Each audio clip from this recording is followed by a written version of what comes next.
اب یہ آ گیا نا کہ ان کے لیے بہت بڑی مغفرت ہے، جب گناہ معاف ہو گئے تو جہنم سے آزادی، اور ان کے لیے بہت بڑا اجر ہے۔ وہ بہت بڑا اجر کیا ہے؟ جنت۔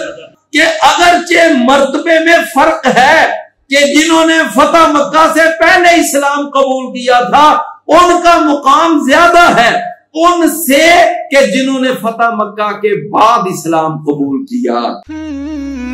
فضیلۃ الشیخ اعجاز احمد تنویر، اسلامک اسکالر۔ اعوذ باللہ السمیع العلیم من الشیطان الرجیم من حمزہ ونفخہ ونفثہ۔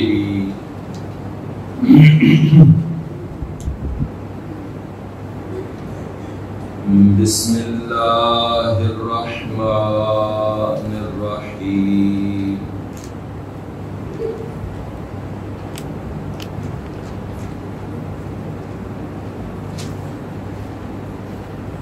ان الذین یغضون اصواتهم عند رسول اللہ اولئک الذین امتحن اللہ قلوبهم للتقوی لهم مغفرۃ واجر عظیم۔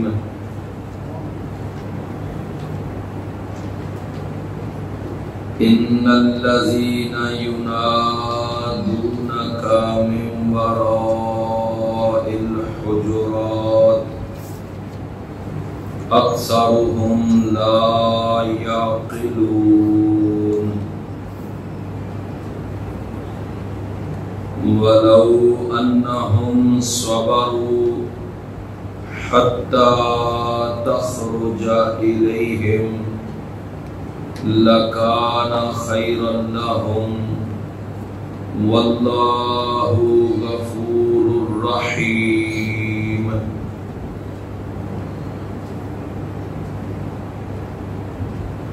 إِنَّ الَّذِينَ يَغُضُّونَ أَصْوَاتَهُمْ، بے شک وہ لوگ جو پست رکھتے ہیں اپنی آوازوں کو،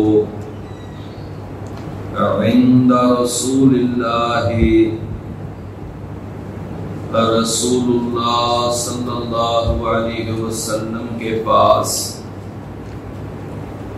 اولئک الذین امتحن اللہ قلوبهم، یہ ہی وہ لوگ ہیں کہ امتحان لیا ہے اللہ تعالی نے ان کے دلوں کا، للتقوی، تقوی کو جانچنے کے لیے،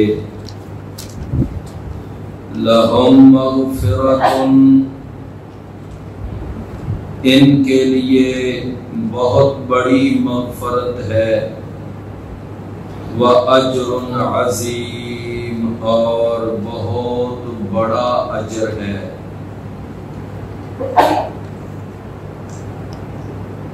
ان الذین ینادونک، بے شک وہ لوگ جو آپ کو آواز دیتے ہیں، من وراء الحجرات، کمروں کے پیچھے سے، اکثرهم لا یعقلون، ان میں سے اکثر وہ بے عقل ہیں۔ وَلَوْ أَنَّهُمْ صَبَرُوا، اور اگر بے شک وہ صبر سے کام لیتے، حتی تخرج الیہم، یہاں تک کہ آپ ان کی طرف نکل آتے، لَكَانَ خَيْرًا لَهُمْ، یقیناً بہتر ہوتا ان کے لیے.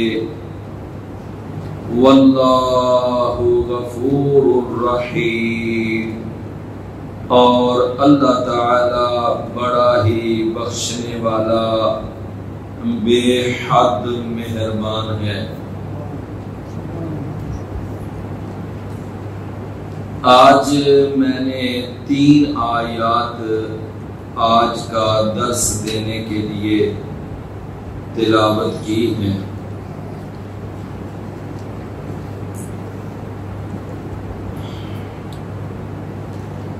تو انشاءاللہ ہم ان 3 آیات پر آج بات کریں گے، ان کی تشریح، ان کی تفسیر، ان کا معنی اور مطلب انشاءاللہ ہم سمجھنے کی کوشش کریں گے. اللہ تعالیٰ نے ان میں سے جو پہلی آیت ہے اس میں یہ بات ارشاد فرمائی کہ ان الذین یغضون اصواتهم عند رسول اللہ، بے شک وہ لوگ جو اپنی آوازوں کو رسول اللہ صلی اللہ علیہ وسلم کی آواز سے پست رکھتے ہیں، اولئک الذین امتحن اللہ قلوبہم، یہی وہ لوگ ہیں کہ اللہ تعالیٰ نے ان کے دلوں کا امتحان لے لیا ہے. للتقوی، تقوی کو جاننے کے لیے، لہم مغفرۃ، ان کے لیے بہت بڑی مغفرت ہے اور بہت بڑا اجر ہے ان کے لیے. یعنی وہ لوگ کہ جو اس آیت کے نازل ہونے سے پہلے، جو اس آیت سے پچھلی آیت ہے یعنی آیت نمبر 2، اس آیت میں جو اللہ نے یہ حکم دیا تھا نا کہ اے ایمان والو، تم اپنی آواز کو نبی صلی اللہ علیہ وسلم کی آواز سے بلند نہ کیا کرو، آپ کی موجودگی میں یا رسول اللہ صلی اللہ علیہ وسلم سے ہم کلام ہوتے وقت اپنی آوازوں کو نبی کریم صلی اللہ علیہ وسلم کی آواز سے بلند نہیں کرنا. تو اس آیت کے نازل ہونے کے بعد صحابہ کرام نے پھر کس طرح اس پر عمل کر کے دکھایا، اس کے لیے میں آپ کو 2 واقعات سناؤں گا. پہلا واقعہ وہ ہے جناب سیدنا عمر بن خطاب رضی اللہ عنہ کا. سیدنا عمر بن خطاب رضی اللہ عنہ کہ یہ ان 2 افراد میں سے ایک فرد ہیں کہ جن کے یعنی معاملے کی وجہ سے یہ آیتیں نازل ہوئیں،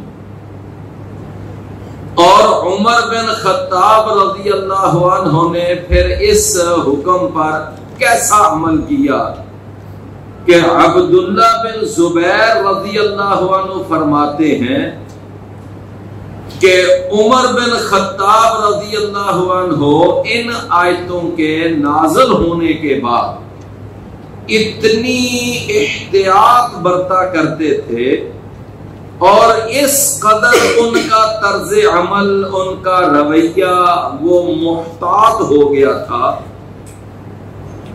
کہ رسول اللہ صلی اللہ علیہ وسلم سے کوئی بات کرتے تو نبی صلی اللہ علیہ وسلم کو دوبارہ پوچھنا پڑتا تھا کہ عمر آپ نے کیا کہا.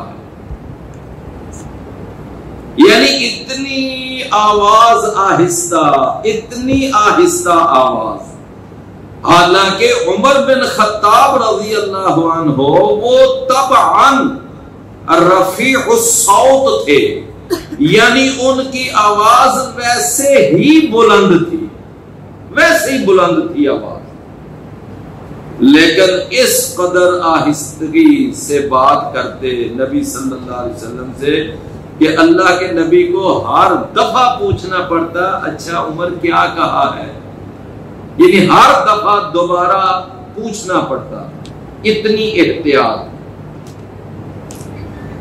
یہ ہے نا وہ قرآن مجید میں جو اللہ نے فرمایا کہ انما المؤمنون الذین، کہ مومن وہ ہوتے ہیں، انما کان قول المؤمنین اذا دعوا الی اللہ ورسولہ لیحکم بینہم ان یقولوا سمعنا واطعنا. فرمایا مومن وہ ہوتے ہیں کہ اللہ کا حکم آ جائے، اللہ کا آرڈر آ جائے تو فوراً وہ اس کے اوپر عمل کر کے دکھاتے ہیں. یہ عمر بن خطاب رضی اللہ عنہ اس قدر اللہ اور اس کے رسول کے فرما بردار، اس قدر اللہ اور اس کے رسول کے پیروکار کہ ادھر حکم آیا فوراً اس پر عمل کر کے دکھا.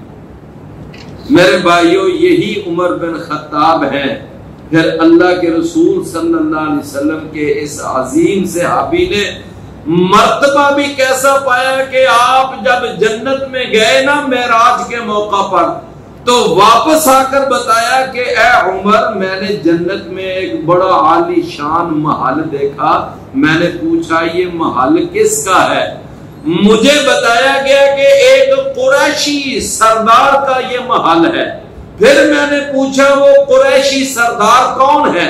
تو مجھے بتایا گیا کہ وہ عمر بن خطاب رضی اللہ.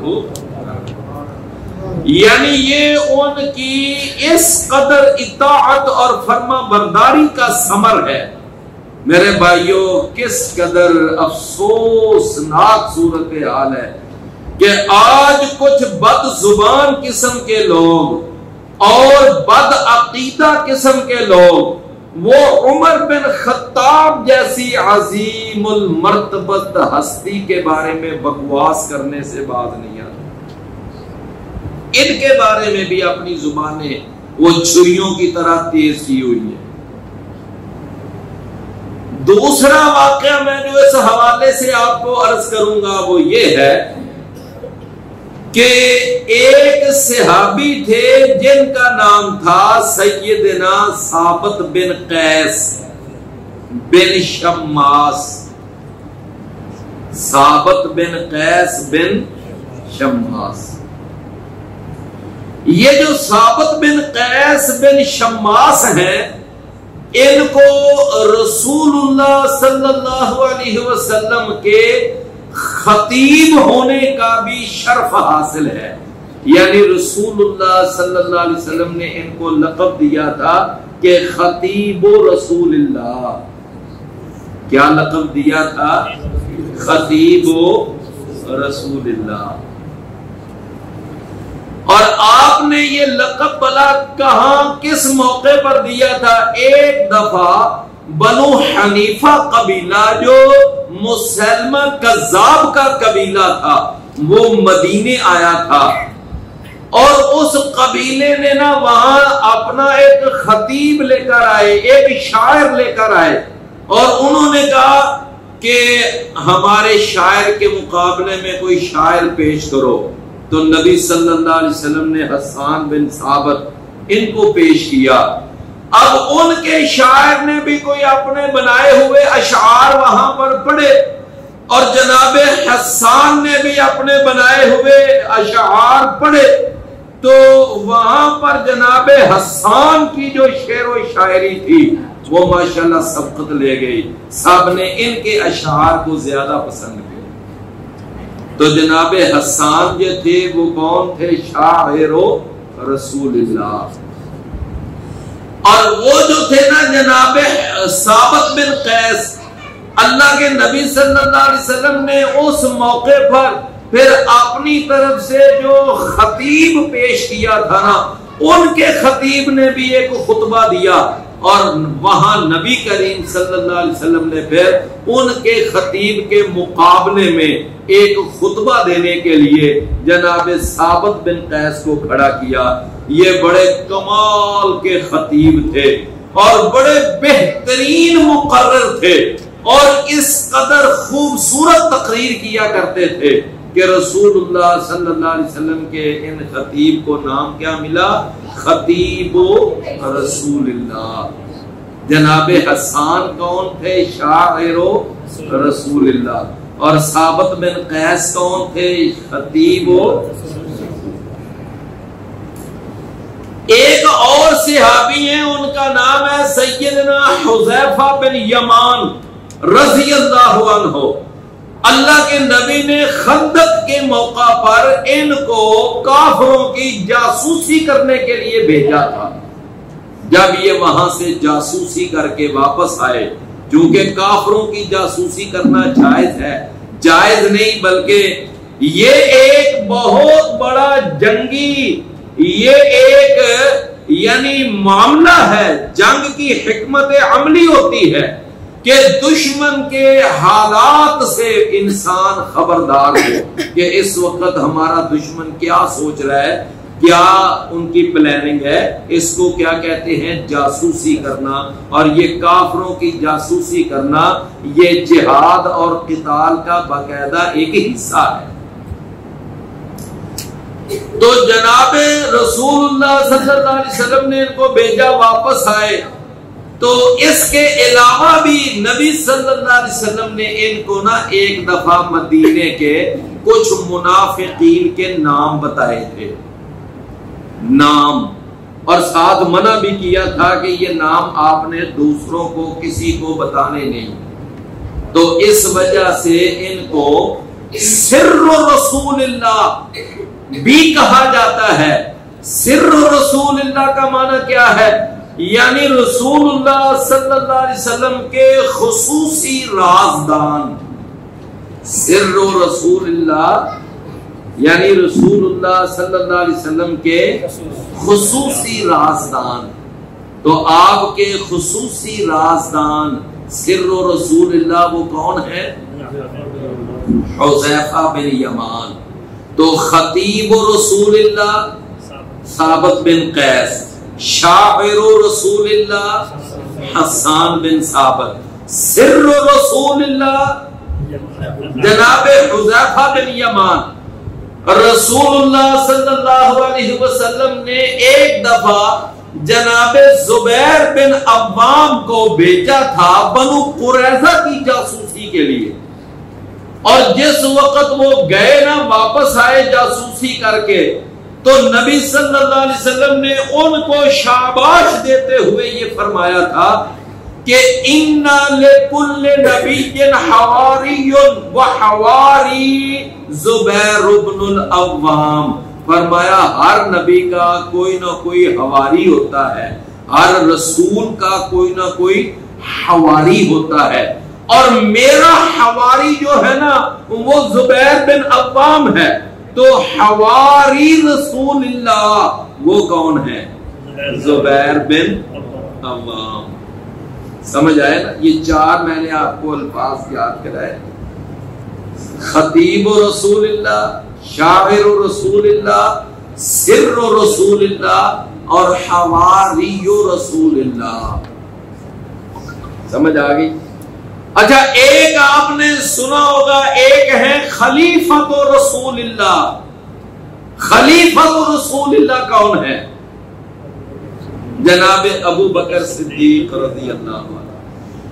اس لیے کہ رسول اللہ صلی اللہ علیہ وسلم کی وفات کے فوراً بعد جو مسلمانوں کے خلیفہ بنے تو وہ کون تھے؟ سیدنا ابو بکر صدیق۔ اچھا، ان کے بعد جناب عمر آئے نا، تو ان کے لیے لفظ بولا جانے لگا خلیفۃ رسول اللہ، خلیفۃ خلیفۃ یعنی رسول اللہ کے خلیفہ کا خلیفہ، سمجھ آئی نا؟ اچھا اس کے بعد نا پھر علماء کی ایک مجلس مشاورت بیٹھی، انہوں نے کہا دوسرے خلیفہ کے لیے تو ہم نے یہ کہا خلیفہ تو خلیفۃ رسول اللہ، تو جب تیسرا خلیفہ بنے گا تو پھر یہ عبارت اور لمبی ہو جائے گی، خلیفہ تو خلیفۃ رسول اللہ، تو یہ سلسلہ کہاں تک جائے گا؟ لہذا اس تکلف کو ختم کرو، بس تم آئندہ خلیفۃ المسلمین امیر المومنین، بس یہ الفاظ جو ہیں وہ اپنے حکمران کے لیے منتخب کر لو۔ تو خلیفۃ رسول اللہ صرف ایک ہے، وہ ہے ابو بکر صدیق۔ بعض لوگوں نے نا اپنی اذانوں میں یہ لفظ شامل کیا ہوا ہے وصی رسول اللہ، وَأَشْهَدُ أَنَّ أَمِيرَ الْمُؤْمِنِينَ وَإِمَامَ الْمُتَّقِينَ، یعنی وصی رسول اللہ وخلیفته بلا فصل۔ اب ان کا عقیدہ یہ ہے کہ علی رضی اللہ عنہ جو ہے وہ وصی رسول اللہ ہیں، یعنی اللہ کے رسول صلی اللہ علیہ وسلم نے ان کے بارے میں وصیت کی تھی کہ میرے بعد جو ہے نا وہ تمہارا حکمران خلیفہ امیر وہ علی رضی اللہ عنہ ہوگا۔ لیکن ابو بکر رضی اللہ عنہ نے اور عمر اور باقی صحابہ نے وہ علی رضی اللہ عنہ کا حق چھین کر جناب ابو بکر کو زبردستی اپنا خلیفہ بنا لیا، تو یہ سارے صحابہ اس لحاظ سے غاصب ہیں کہ انہوں نے علی کا حق چھینا، اور پھر علی رضی اللہ عنہ اصل میں وصی رسول نہ۔ میرے بھائیوں یہ بات بالکل بے بنیاد ہے، علی رضی اللہ عنہ کے بارے میں اللہ کے رسول نے کہیں نہیں کہا تھا کہ میرے بعد علی خلیفہ ہو، کہیں بھی نہیں کہا تھا۔ وہ جو ایک روایت پیش کرتے ہیں من کنت مولاہ فعلی مولاہ، اس کا حدیث کا مطلب یہ نہیں کہ جو مجھے اپنا حکمران مانتا ہے وہ علی کو بھی اپنا حکمران مانے، اس کا مطلب یہ ہے جو مجھے اپنا دوست سمجھتا ہے وہ علی کو بھی اپنا دوست سمجھے۔ وہاں مانا حکمران نہیں، وہاں مانا تو دوست ہے، لیکن کیسی اندھیر نگری اور چوپڑ راج ہے کہ جو کسی کے منہ میں آتا ہے بس نکالتا جاتا ہے، نہیں پتا کہ اس کا اصل معنی کیا ہے، اس کا سیاق و سباق کیا ہے، کس موقع پر بات کہی گئی، کیوں بات کہی گئی۔ تو میرے بھائیوں یہ جو وصی رسول اللہ والی جو بات ہے نا یہ تو غلط ہے، ٹھیک ہے۔ البتہ خطیب رسول اللہ، شاعر رسول اللہ، سر رسول اللہ، حواری رسول اللہ اور خلیفۃ رسول اللہ، یہ ساری باتیں ٹھیک ہیں۔ تو سیدنا ثابت بن قیس جو ہے رضی اللہ عنہ وہ کون تھے؟ خطیب رسول اللہ۔ ان کے بارے میں یہ جو تھے نا ان کی آواز کچھ فطرتاً اور طبعاً بلند تھی، آواز ان کی بڑی بلند تھی۔ ہوتا ہے نا بعض لوگوں کی آواز بڑی بلند ہوتی ہے، لیکن بعض لوگ جو ہیں ان کی آواز بڑی مٹھی اور دھیمی ہوتی ہے۔ تو جناب ثابت بن قیس کی آواز جو تھی نا وہ بڑی بلند تھی، جہاں بات کرتے کہ وہ اپنی طرف سے نا آرام سے بول رہے ہوتے تھے لیکن آواز ان کی بلند ہو رہی ہوتی تھی۔ تو جناب ثابت بن قیس نا اس آیت کے نازل ہونے کے بعد کہ لا ترفعوا اصواتکم فوق صوت النبی، اس آیت کے نازل ہونے کے بعد اب وہ اپنے گھر میں بیٹھ گئے، تو انہوں سے یعنی اللہ کے رسول صلی اللہ علیہ وسلم جا کر اپنے گھر میں بیٹھے، اب مسجد میں آ ہی نہیں رہے، اللہ کے رسول سے ملاقات ہی نہیں ہوتی، اور اپنے طور پر یہ سمجھ بیٹھے کہ میری چونکہ آواز بلند تھی اور میں رسول اللہ کی مجلس میں آواز بلند کیا کرتا تھا، لہذا میرے تو سارے عمل ضائع ہو گئے اور میں تو اب جہنمی ہو گیا ہوں، اپنے طور پر ہی۔ اللہ کے نبی صلی اللہ علیہ وسلم نے دیکھا کہ ثابت کچھ دنوں سے نظر نہیں آ رہے، پوچھا کہ ثابت بن قیس کدھر ہے؟ کچھ صحابہ گئے ان کے گھر، ان کے بارے میں معلومات لینے کے لیے، پتہ کرنے کے لیے۔ دروازہ بند کیا ہوا ہے۔ جب صحابہ نے دروازہ کھٹکھٹایا، جو صحابہ گئے تھے، تو انہوں نے دروازے ہی کھولنے سے انکار کر دیا۔ کہنے لگے کہ میرا کیا پتہ لینے آئے ہو، میرے تو عمل سارے ضائع ہو گئے، میں تو جہنمی بن گیا، اب میرا کیا پتہ لینے آئے ہو؟ رو رہے ہیں، آنسو بہا رہے ہیں، دل پریشان ہے اور اس قدر غم زدہ ہیں۔ انہوں نے کہا دروازہ تو کھولو۔ دروازہ کھولا، دیکھا کہ وہ تو بڑے پریشان، بڑے غم زدہ۔ فرمایا کہ آ کر صحابہ نے اسی طرح نبی صلی اللہ علیہ وسلم کو رپورٹ پیش کی۔ اللہ کے رسول وہ کہتے ہیں میری آواز طبعاً زیادہ تھی، میں بلند بولا کرتا تھا، میرے اعمال ضائع ہو گئے، میں تو جہنمی ہو گیا۔ اللہ کے رسول صلی اللہ علیہ وسلم نے فوراً فرمایا لا، نہیں، بل ہوا من اہل الجنہ، جناب ثابت بن قیس جو ہیں وہ تو اہل جنت میں سے ہیں، وہ تو اہل جنت میں سے ہیں۔ یعنی رسول اللہ صلی اللہ علیہ وسلم نے یہ دعا نہیں کی کہ اللہ کرے کہ ثابت بن قیس جنتیوں میں ہو جائے، بلکہ خبر دی ہے۔ کیا دی ہے؟ خبر دی ہے کہ ہوا من اہل الجنہ، کہ وہ تو اہل جنت میں سے ہے۔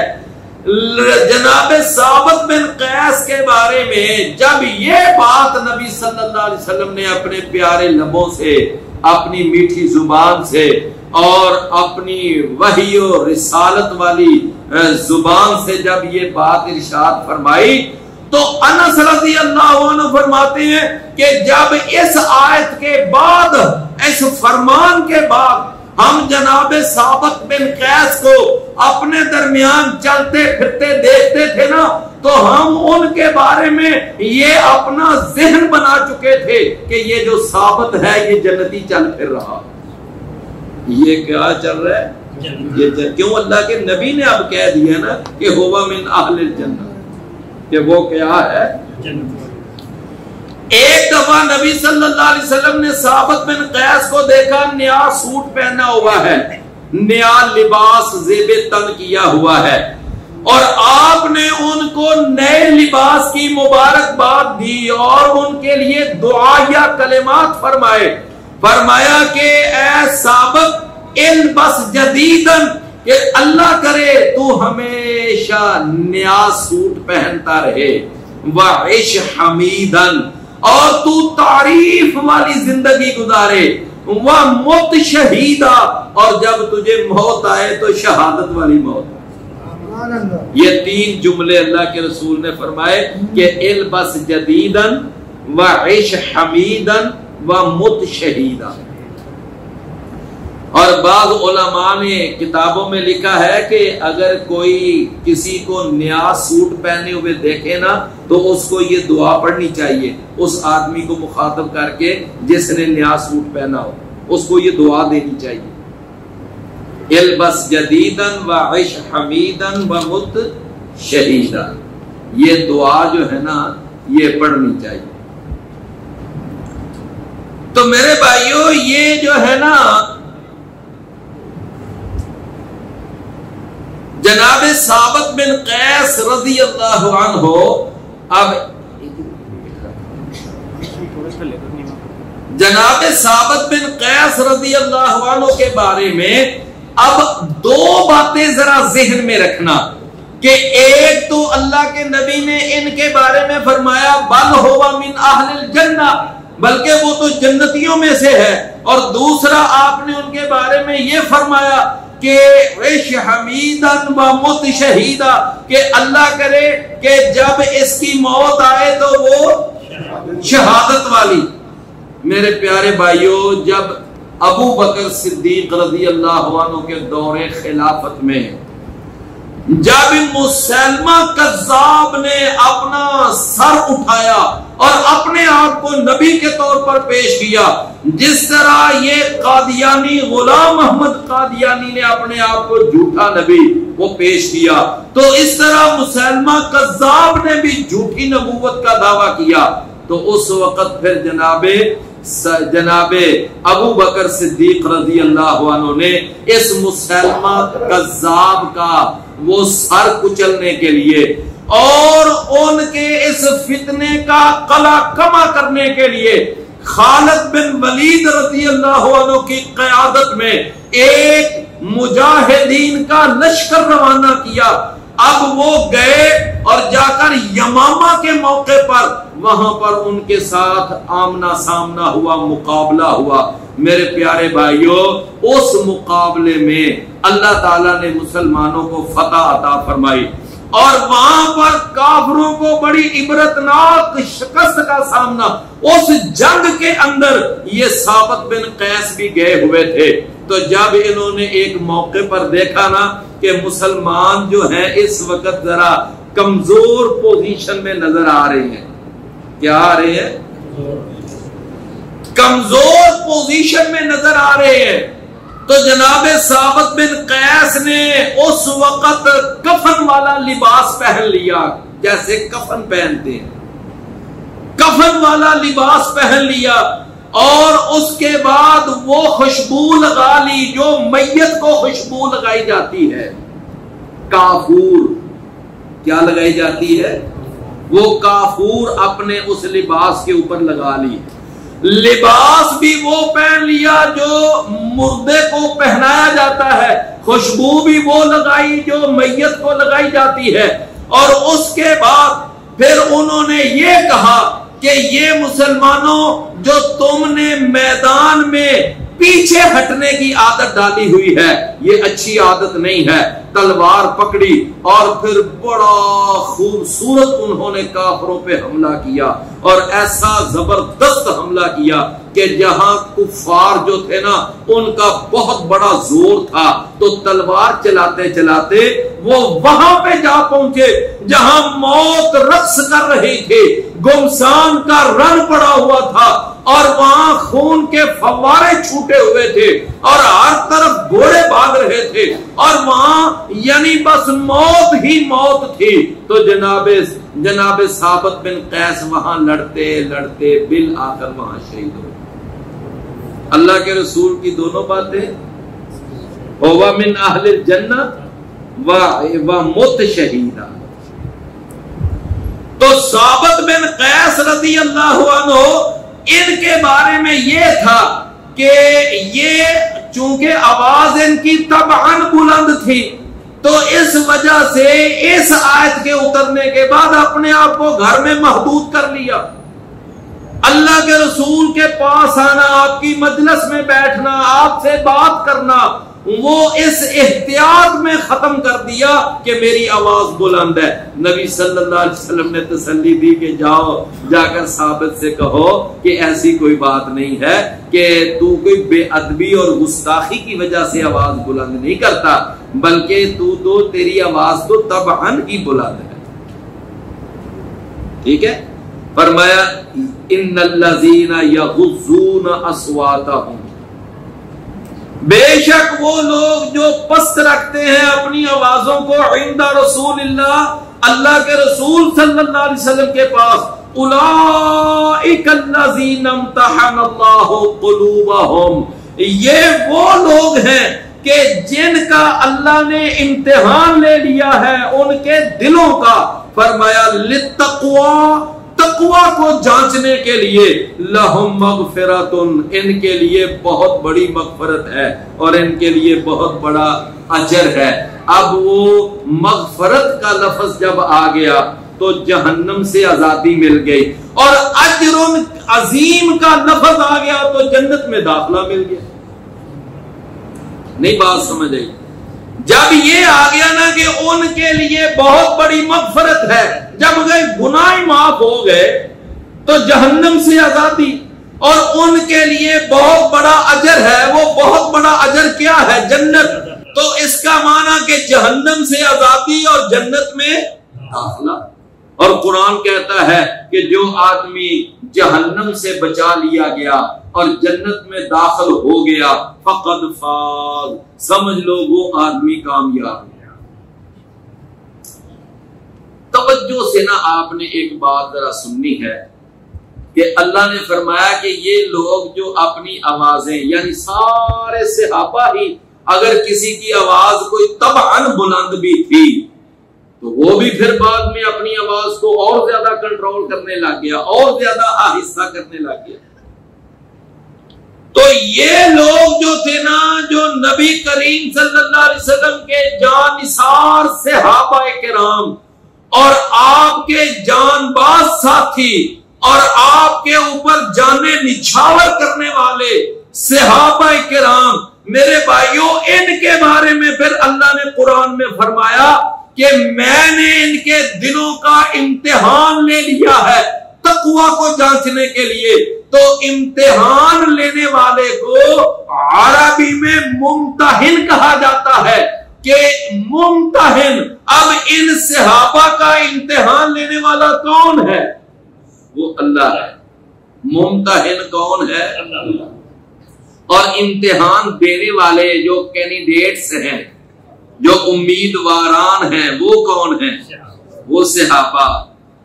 اچھا ایمانداری سے بتائیں ذرا کہ اگر کوئی ممتحن جا کر کسی سکول میں، کسی جامعہ میں اگر شاگردوں کا کسی کلاس کا امتحان لے، کوئی حفظ کی کلاس ہو، تجوید کی کلاس ہو، یا درس نظامی کی کلاس ہو، یا کسی سکول کالج کی کلاس ہو، تو وہ وہاں پر جائے اور جا کر وہاں امتحان لے، اور اگر وہ دیکھے کہ اتنا بڑا جناب امتحان دینے والوں کا وہاں پر بہت بڑا رش ہے، اور وہاں چلو ہم ذرا بات کو سمجھنا ہے نا، وہاں آپ یوں سمجھ لیں کہ 600-700 وہاں کینڈیڈیٹس ہیں جنہوں نے امتحان دینا ہے.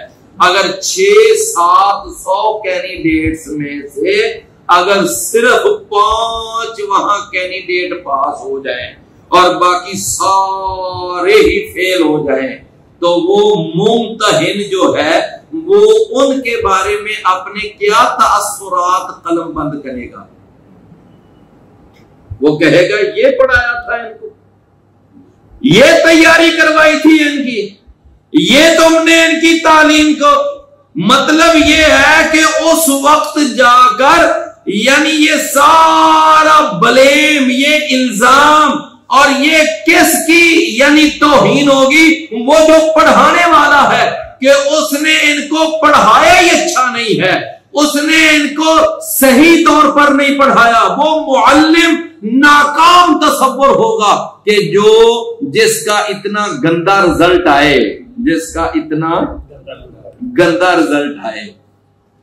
میرے بھائیوں میری بات آپ سمجھ رہے ہیں نا؟ اب اللہ کے رسول صلی اللہ علیہ وسلم کے جو صحابہ تھے وہ آپ کے شاگرد تھے، اور آپ کے شاگردوں کی تعداد 1,44,000، اور 1,44,000 شاگردوں میں سے اگر کوئی آدمی یہ بات کہتا ہے کہ ان میں سے صرف 5 شاگرد تھے جو پاس ہوئے، صرف 5 ہی پاس تھے اور صرف 5 ہی پاک تھے، صرف 5 ہی پاس تھے باقی سارے فیل، اور صرف 5 ہی پاک تھے باقی سارے پلید. میری بات آپ سمجھ، مجھے آپ بتائیں کہ یہ ڈائریکٹلی حملہ کس پر ہے؟ یہ نبی صلی اللہ علیہ وسلم پر اٹیک ہے کہ 1,44,000 تیرے شاگرد اور صرف 5. لیکن اللہ کا قرآن پڑھ کے دیکھ لو، ان دشمنان صحابہ کی بات کو دفع کرو، ان کی بات پر ہم نے کان ہی نہیں دھرنا. میرے بھائیوں یہ جو کہتے ہیں نا 5 تن پاک، یہ عقیدہ ہے ہی قرآن اور حدیث کے خلاف. قرآن پڑھ کے دیکھ لیں، ان الذین یغضون اصواتهم عند رسول اللہ اولئک الذین امتحن اللہ قلوبهم للتقوی لہم مغفرۃ واجر عظیم۔ اللہ کہتا ہے جب میں نے اے نبی تیرے شاگردوں کا امتحان لیا، میں نے تو 100% رزلٹ دیکھا، تیرے تو سارے شاگرد ہی پاس ہیں، تیرے تو سارے شاگرد ہی پاس۔ سمجھے نا میری بات، سمجھے نا میرے بھائیوں؟ کوئی ایک اللہ کے رسول کا صحابی بھی ایسا نہیں ہے جو ہو صحابی اور پھر وہ جہنم میں جائے، ہو صحابی اور وہ فیل ہو جائے، ایسا نہیں۔ اللہ نے قرآن مجید میں ارشاد فرمایا، قرآن مجید میں فرمایا فتح مکہ سے پہلے جو کلمہ پڑھنے والے ہیں نا، ان کا اگرچہ مقام زیادہ ہے ان سے جو فتح مکہ کے بعد کلمہ پڑھنے والے ہیں، لیکن آگے اللہ نے دونوں کے بارے میں فرما دیا وَكُلًّا وَعَدَ اللَّهُ الْحُسْنَى، اللہ نے ویسے ہر ایک کے ساتھ ہی اچھائی کا وعدہ کیا ہے۔ بعض لوگ بڑا بولتے ہیں جی ابو سفیان فتح مکہ کے موقع پر ایمان لایا، امیر معاویہ اس موقع پر ایمان لایا، فلان ہے او بھئی اللہ کے بندو، اللہ نے قرآن میں فرما دیا کہ اگرچہ مرتبے میں فرق ہے کہ جنہوں نے فتح مکہ سے پہلے اسلام قبول کیا تھا ان کا مقام زیادہ ہے ان سے کہ جنہوں نے فتح مکہ کے بعد اسلام قبول کیا، یہ بات ہے۔ لیکن آگے اللہ نے یہ بھی تو فرما دیا کہ ہر ایک سے ہی اللہ نے جنت کا وعدہ کیا۔ اچھا اب فتح مکہ سے پہلے جو ایمان لانے والے تھے، اب ان میں بھی آگے فرق ہے۔ وہ 1400 صحابہ جنہوں نے درخت کے نیچے بیعت کی تھی، ان کا مقام ان سے زیادہ ہے جو اس بیعت کے موقع پر موجود نہیں تھے، اور ان میں سے وہ جو 1400 تھے ان میں سے وہ افراد جو بدر میں شامل ہوئے تھے ان کا مقام وہ جو 313 تھے باقیوں سے زیادہ ہے، اور وہ بدر میں جو شامل ہوئے ان میں سے پھر جو 10 مبشرہ ہیں ان کا مقام زیادہ ہے، اور 10 مبشرہ میں سے جو پہلے 4 خلفائے راشدین ہیں ان کا مقام باقی 6 سے زیادہ ہے، اور ان 4 میں سے جو پہلے 2 ہیں ان کا بعد والے 2 سے مقام زیادہ ہے، اور پہلے 2 میں بھی جناب ابو بکر رضی اللہ عنہ کا تمام امت سے مقام زیادہ ہے۔ وہ کون ہے؟ افضل البشر بعد الانبیاء۔ تو میرے پیارے بھائیوں، ہمارا عقیدہ یہ ہے کہ اللہ کے رسول صلی اللہ علیہ وسلم کے سارے ہی شاگرد وہ کیا ہیں؟ پاس ہیں۔ اس میں اللہ کے رسول کی عزت ہے، مقام ہے، یا یہ کہو کہ 5 صرف پاس ہوئے، صرف 5 تن پاک، اس میں عزت ہے؟ عزت تو اس میں ہے۔ فرمایا ان الذین ینادونک من وراء الحجرات، بے شک وہ لوگ اے نبی جو آپ کو آوازیں دے رہے تھے نا، من وراء الحجرات، کمروں کے پیچھے سے۔ یہ کچھ دیہاتی آئے، کچھ دیہاتی، اور وہ نبی صلی اللہ علیہ وسلم نے نا اپنے ایک تو توجہ سے سننا، ایک تو وہ حجرہ تھا نا جو مسجد کے بالکل ساتھ، جس کو حجرہ عائشہ کہا جاتا ہے، اور اسی حجرے میں آپ کی وفات ہوئی، اور وہاں ہی اس وقت آپ آرام فرما ہیں۔ سمجھ آ رہی ہے نا میری بات کی؟ وہاں ہی اس وقت کیا ہے، لیکن ان کی اس وقت جو کیفیت ہے وہ برزخی ہے۔ کیا ہے؟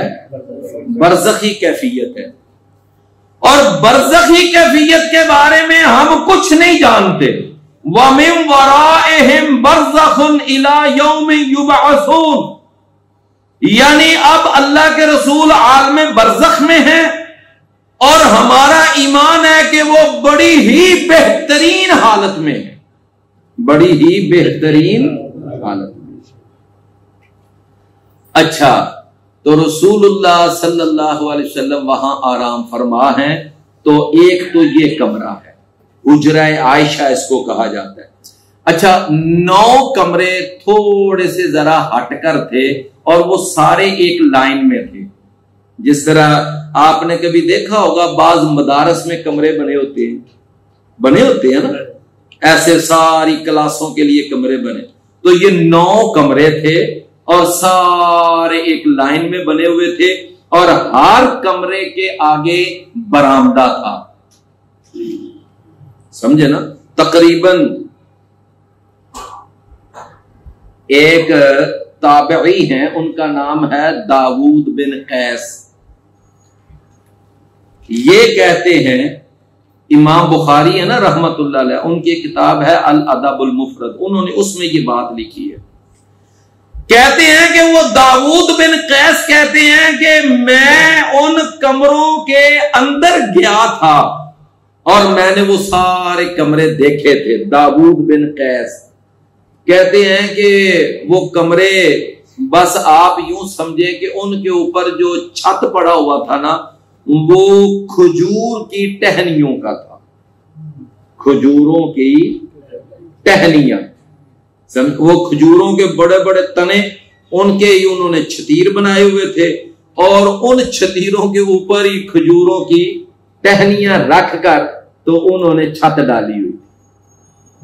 یہ 9 کمرے تھے، اور فرماتے ہیں کہ ان کے جو دروازے تھے نا، دروازوں کے آگے کالے بال، سیاہ بال، ان بالوں کے بنے ہوئے ٹاٹ، ان کے پردے لٹکائے ہوئے تھے، بالوں کے بنائے ہوئے جو ٹاٹ ہیں، ٹاٹ ایک تو سیبے کا ٹاٹ ہوتا ہے نا، سیبا، اور ایک بالوں کا ٹاٹ، تو اس کے پردے آگے، تو وہ داؤد بن قیس کہتے ہیں میں نے دیکھا کہ کھجوروں کے ان پر چھت پڑے ہوئے تھے اور دروازوں کے آگے سیاہ بالوں کے بنے ہوئے وہ جو ٹاٹ تھے نا ان کے پردے لٹک رہے تھے۔ اور اس کے بعد وہ فرماتے ہیں کہ میں جب اندر گیا نا تو میں نے اب نا بڑا اندازہ لگایا کہ یہ کمرے کتنا ان کا سائز ہوگا، تو کہتے ہیں مجھے ایسے اندازہ لگا کہ جیسے وہ جو کمرے تھے نا ان کی لمبائی 15 فٹ تھی اور ان کی چوڑائی 12 فٹ، سارے کمرے تقریباً ایک ساتھ۔ اس وقت یہ فیتا پوتا تو چلتا نہیں تھا، لوگ اندازے سے ہی اپنے وہ رکھ لیتے تھے، تو 12 بائی 15 کا وہ کمرہ تھا اور باہر برآمدہ تقریباً یعنی 10-12 فٹ وہ تقریباً برآمدہ تھا۔ تو جناب وہ داؤد بن قیس ان کمروں کے بارے میں یہ فرماتے ہیں کہ میں جب اندر گیا تو میں نے اپنے دونوں ہاتھ ایسے اوپر اٹھائے تو میرا ہاتھ چھت کو لگ گیا،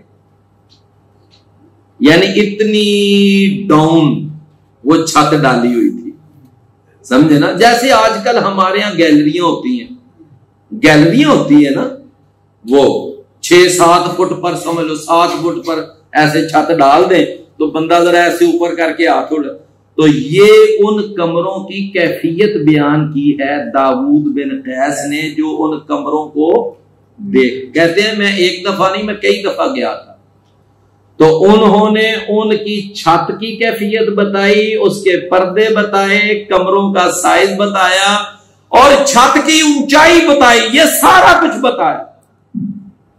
بات سمجھ رہے ہیں نا۔ کہتے ہیں کہ پھر اس کے بعد نا یہ جب دور آیا ولید بن عبد الملک کا، ولید بن عبد اب آپ سمجھتے ہیں یہ ولید بن عبد الملک کون تھے؟ جناب امیر معاویہ رضی اللہ عنہ تک تو آپ حکمرانوں کو جانتے ہیں نا، علی رضی اللہ عنہ کے بعد حسن بنے 6 ماہ، پھر آگے امیر معاویہ کے دھاک میں وہ دستبردار ہو گئے، اور امیر معاویہ رضی اللہ عنہ نے پھر یعنی پوری ملت اسلامیہ کی حکومت 20 سال کی ہے، پوری ملت اسلامیہ، اور 65 لاکھ مربع میل پر ان کی حکومت تھی، 65 لاکھ مربع میل، یہ ہمارا پورا پاکستان 4 لاکھ مربع میل ہے، تو آپ اندازہ لگا لیں کہ امیر معاویہ رضی اللہ عنہ کی حکومت کیا تھی۔ تو امیر معاویہ رضی اللہ عنہ کے بعد آگے ان کا بیٹا یزید بن معاویہ وہ حکمران بنا، اور یزید بن معاویہ نے 4 سال حکومت کی، سمجھے نا. اور یزید بن معاویہ کے بعد ان کا بیٹا، وہ اس کا نام تھا معاویہ بن یزید، یعنی یزید نے اپنے باپ کے نام پر ہی اپنے بیٹے کا نام رکھا. کیا نام تھا؟ معاویہ بن یزید. اور لکھا ہے تاریخ میں البدایہ والنہایہ میں، یہ بڑا ہی نیک اور بڑا ہی متقی تھا. اور عمر کتنی تھی اس کی؟ صرف 21 سال جب وہ حکمران بنا، اور صرف 3 ماہ اس نے حکومت کی اور اس کے بعد وہ وفات پا گیا. صرف 3 ماہ اس نے حکومت. تو میرے بھائیو ذرا سمجھیے کہ امیر معاویہ کے بعد حکمران کون بنے؟ یزید بن معاویہ. یزید بن معاویہ کے بعد کون حکمران بنے؟ معاویہ بن یزید. اور معاویہ بن یزید کے بعد پھر جو حکمران بنے نا وہ تھے مروان بن حکم. مروان بن حکم. اور یہ صرف 9 ماہ انہوں نے حکومت کی. اور مروان بن حکم کے بعد، مروان بن حکم ان کے بعد پھر ان کا بیٹا عبد الملک بن مروان وہ حکمران بنا. مروان کے بعد کون حکمران بنا؟ عبد الملک بن مروان جب فوت ہو گیا تو ان کے بعد پھر ولید بن عبد الملک حکمران بنا. تو یہ ولید بن عبد الملک جو ہے یہ جناب امیر معاویہ رضی اللہ عنہ کے بعد 6واں حکمران تھا. سمجھے نا؟ امیر معاویہ، یزید بن معاویہ، معاویہ بن یزید، مروان بن حکم 4، اور عبد الملک بن مروان اور ولید بن عبد الملک 6. اور ولید بن عبد الملک کے بعد آگے سلیمان بن عبد الملک بنا. سلیمان بن عبد الملک کے بعد عمر بن عبد العزیز حکمران بنا. یہ عمر بن عبد العزیز بنو امیہ کے حکمرانوں میں 8واں حکمران ہے. تو یہ ولید بن عبد الملک جو ہے یہ بنو امیہ کے حکمرانوں میں 6 نمبر پر ہے. تو یہ جو ولید بن عبد الملک ہے ان کا دور تھا خلافت کا دور. ولید بن عبد الملک رحمت اللہ علیہ، تو اس وقت مسجد نبوی جو تھی نا اس کی گنجائش کم ہو گئی، وہاں نمازیوں کی بہت تعداد بڑھ گئی. اب وہ جو حجرے تھے نا 9 کے 9، اب وہ درمیان میں مسئلہ بن رہا تھا، اب مسجد کو وسیع کرنا تھا. تو اس وقت پھر ولید بن عبد الملک جو مسلمانوں کے خلیفہ تھے انہوں نے پھر حکم دیا کہ یہ سارے جو حجرے ہیں نا یہ گرا دیے جائیں، اور ان کو پھر گرا دیا گیا. اور لکھا ہوا ہے تاریخ میں کہ جب وہ حجرے گرائے گئے نا تو مسلمان اس قدر روئے، اس قدر غمزدہ ہوئے کہ رسول اللہ صلی اللہ علیہ وسلم کی بیویوں کے آج حجرے گرائے جائے. لیکن وہ ضرورت تھی، اس کے بغیر کوئی چارہ نہیں تھا. نمازیوں کی تعداد بڑھتی جا رہی ہے. میرے بھائیوں اب مسجد نبوی جو ہے اب تو بڑھتی اس قدر بڑی ہو چکی ہے کہ اللہ کے رسول صلی اللہ علیہ وسلم کے دور میں جو پورا مدینہ تھا اب وہ سارا مدینہ مسجد نبوی میں آ چکا ہے. اب یہ صورتحال ہے. تو خیر وہ 9 کمرے گرائے گئے اور ان کو مسجد میں شامل کیا گیا. مسلمان بڑے غمزدہ ہوئے، روئے. جناب سعید بن مسیب ایک تابعی ہیں، وہ کہتے ہیں اللہ کی قسم مجھے بہت تکلیف ہوئی اور میں یہ بھی چاہتا تھا کہ اللہ کے رسول کے یہ کمرے جو ہے نا آپ کی بیویوں کے یہ اسی طرح قائم رکھے جائیں تاکہ بعد میں جو آج بچے ہیں کل بڑے ہو کر وہ اپنے نبی کے حجرے تو دیکھیں، ان کے کمرے کو دیکھیں کہ اللہ کے رسول نے کن کمروں میں اپنی زندگی گزاری. کتنی سادہ زندگی اور کتنی یعنی اللہ کے رسول صلی اللہ علیہ وسلم کی یعنی وہ زندگی تھی، اس میں کوئی پرتعیش انداز نہیں تھا، کوئی ناز و نعمت نہیں تھی، بہت سادہ سمپل انداز. اللہ کے نبی کی زندگی کا. تو جناب سعید بن مسیب کہتے ہیں کہ مجھے بھی بڑا دکھ ہوا. میں چاہتا تھا یہ لوگ جو آج اپنی اپنی کوٹھیاں اور اپنے اپنے مکان اور بنگلے آج ایک دوسرے سے آگے بڑھ کر بنا رہے ہیں کہ میری کوٹھی اس سے بڑی ہو, میرا بنگلہ اس سے بڑا ہو, میں اس سے بڑا محل بناؤں. تو کہتے ہیں یہ اللہ کے رسول کے وہ 9 کمرے دیکھتے نا جو آپ نے اپنی بیویوں کے لیے بنائے تھے, تو ان کی آنکھیں کھلتی کہ اللہ کے رسول کی زندگی کیا تھی. تو میرے بھائیو, اللہ نے فرمایا بے شک وہ لوگ جو آپ کو آوازیں دے رہے تھے من وراء الحجرات, ان کمروں کے, تو وہ کمروں کی اب ساری کیفیت سمجھ آ گئی. ہاں جی, کہ کمرے ان کی چھتیں کس سے بنی تھی, ان کے دروازوں کے پردے کیا تھے, ان کا سائز کیا تھا, اور کس خلیفہ کے دور میں وہ کمرے وہ گرائے گئے. یاد رہے گا نا, ولید بن عبد الملک. فرمایا کہ اکثرہم لا یعقلون, ان میں سے اکثر جو ہیں وہ بے عقل ہیں. اچھا, رسول اللہ صلی اللہ علیہ وسلم ابھی ان کمروں میں موجود تھے, کمروں میں, تو دور کھڑے ہو کر جو آوازیں دے رہے تھے, دور کھڑے ہو کر جو اللہ کے رسول کو آوازیں دے رہے تھے, اور اللہ کے رسول ابھی زندہ تھے, کمروں میں موجود تھے. اللہ نے فرمایا کہ یہ جو ہے نا یہ اکثر بے وقوف ہیں, بے عقل ہیں. اچھا, جو اس وقت آوازیں دے رہے تھے جب اللہ کے رسول زندہ تھے, کمروں میں موجود تھے, تو اللہ نے ان کے بارے میں کہا کہ یہ بے عقل ہیں. تو اللہ کے رسول تو اب دنیا میں موجود بھی نہیں اور زندہ بھی نہیں, اور اس وقت وہ ہماری بات نہ سن سکتے ہیں اور نہ اپنی بات ہمیں سنا سکتے ہیں. نہیں میری بات سمجھے, نہ وہ ہماری بات سن سکتے ہیں اور نہ اپنی بات ہمیں سنا سکتے ہیں. جب اللہ کے رسول زندہ تھے, کمروں میں موجود تھے, اور کم از کم چلو دور ہونے کی وجہ سے کچھ آواز سن بھی سکتے تھے, باہر آ کر اپنی بات سنا بھی سکتے تھے, لیکن اس وقت دور سے آواز دینے کی وجہ سے اللہ نے ان کو بے وقوف کہا. فرمایا کہ ان کو انتظار کرنا چاہیے تھا, اللہ کے رسول باہر آتے اور ان سے بات کر لیتے, ان کی بات سن لیتے. تو اب جو ہزاروں میل کے فاصلوں پر اللہ کے رسول کو آوازیں دیتے ہیں اور رسول اللہ کو بلاتے ہیں, یا رسول اللہ اسمع قالنا, یا رسول اللہ اسمع, یا رسول اللہ انظر حالنا, کہ اے اللہ کے رسول ہمارا حال دیکھیں, اے اللہ کے رسول ہماری بات سنیں. اور اب بھی یا رسول اللہ, یا رسول اللہ, یا حبیب اللہ, اب بھی آوازیں دے رہے ہیں رسول اللہ صلی اللہ علیہ وسلم کو. حالانکہ نبی صلی اللہ علیہ وسلم کی وفات کے بعد کوئی ایک صحابی ایسا نہیں کہ جس نے اللہ کے رسول کو یا رسول اللہ کہہ کر کبھی مخاطب کیا. لیکن یہاں تو تنظیموں کے نام بنے ہوئے ہیں, لبیک یا رسول اللہ, مسجدوں کے نام رکھے ہوئے ہیں, جامع مسجد یا رسول اللہ.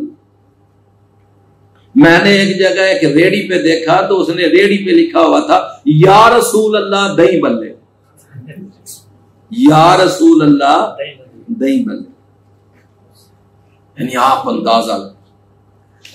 تو میرے بھائیوں, اگر آج کوئی ہزاروں میل کے فاصلے پر کوئی آج اگر گوجرانوالا سے یا لاہور سے یا ڈسکا سے یا سیالکوٹ سے اللہ کے رسول کو آواز دیتا ہے, کیا کہتا ہے؟ یا رسول اللہ. نہیں میری بات سمجھے, یا وہ کہتا ہے یا محمد, سمجھے نا. اچھا مجھے آپ بتائیں کہ کیا اس کے بے عقل اور بے وقوف ہونے میں کوئی شک ہے؟ اللہ قرآن میں کہہ رہا ہے اکثرہم لا. اچھا پھر آوازیں بھی اس مقصد کے لیے دے رہے ہیں کہ جو مقصد اللہ کے رسول اگر زندہ بھی ہوتے تو وہ مقصد پورا نہیں کر سکتے تھے کہ ہماری مدد کریں, ہمیں رزق دیں. یہی ہے نا, یہ مقصد ہے. حالانکہ اللہ کے رسول جب جب زندہ تھے اس وقت آپ اپنے صحابہ کی مدد کرنے پہ قادر نہیں تھے، لوگوں کو رزق دینے پہ قادر نہیں تھے، لوگوں کو اولاد دینے پہ قادر نہیں تھے، لوگوں کی مشکل کشائی حاجت روائی پہ قادر نہیں تھے۔ میرے بھائیو اب تو وہ ویسے ہی وفات پا گئے، دنیا سے چلے گئے، اب تو وہ عالم برزخ میں ہیں، اور اب ہم ہمارے YouTube چینل کو سبسکرائب کیجئے۔ بہترین صدقہ جاریہ حاصل کرنے کے لیے اس ویڈیو کو لائک، کمنٹ اور شیئر کرنا مت بھولیں۔ جزاک اللہ۔